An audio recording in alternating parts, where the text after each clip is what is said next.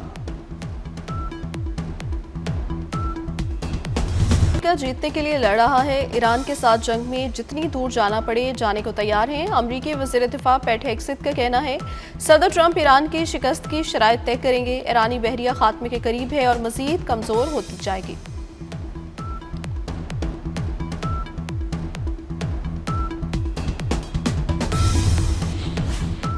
ایران کی جانب سے حملوں کے سامنے اسرائیل کا دفاعی نظام ناکارہ ثابت ہونے لگا۔ ایک ہفتے کے دوران ایرانی حملوں میں 13 اسرائیلی ہلاک، 1929 زخمی ہوئے۔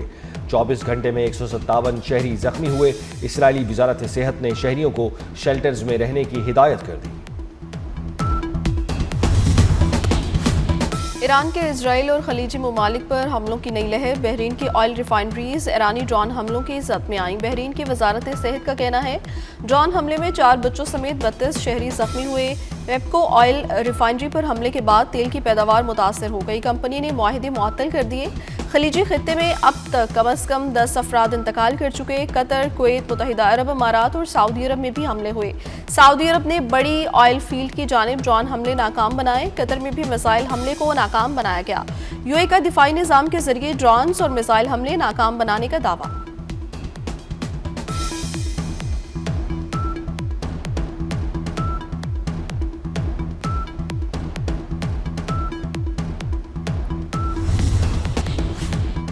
آذربائیجان میں کوئی حملہ نہیں کیا، ایران نے وضاحت کر دی۔ ایرانی صدر مسعود پزشکیان کا آذربائیجان کے ہم منصب سے ٹیلی فونک رابطہ، کہا ایران کا نیکسچوان میں ڈرون حملے سے کوئی تعلق نہیں، آذربائیجان کے شہر پر حملے کی تحقیقات کریں گے۔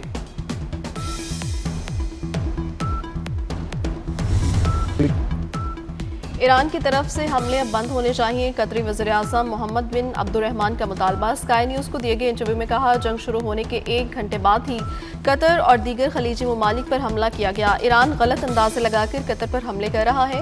ہم نے اپنے پڑوسی سے کبھی حملے کی توقع نہیں کی تھی، واضح کر چکے اپنے پڑوسیوں کے خلاف کسی جنگ میں حصہ نہیں لیں گے۔ ایران کے حملوں سے کشیدگی بڑھے گی۔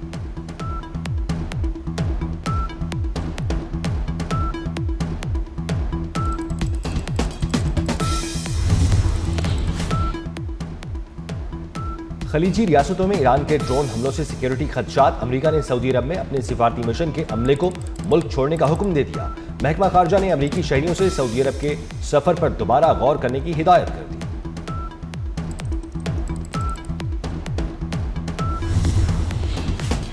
امریکہ اور اسرائیل کے ایران کے خلاف جنگ کے باعث توانائی بحران، بنگلہ دیش کی حکومت کا ملک بھر میں یونیورسٹیاں بند کرنے کا اعلان۔ بنگلہ دیشی حکام کا کہنا ہے آج سے ملک بھر میں تمام سرکاری اور نجی یونیورسٹیز عید تک بند رہیں گی۔ فیصلہ بجلی اور ایندھن کی بچت کے پیش نظر کیا گیا۔ یونیورسٹیز بند ہونے سے بجلی کی کھپت کم ہوگی، ٹریفک کا دباؤ بھی کم ہوگا۔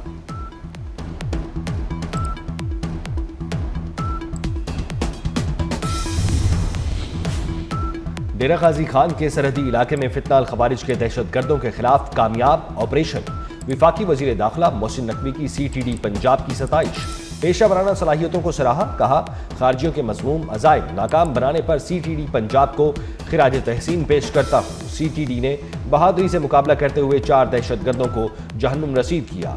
CTD پنجاب کے بہادر اور پروفیشنل سپوتوں پر فخر ہے۔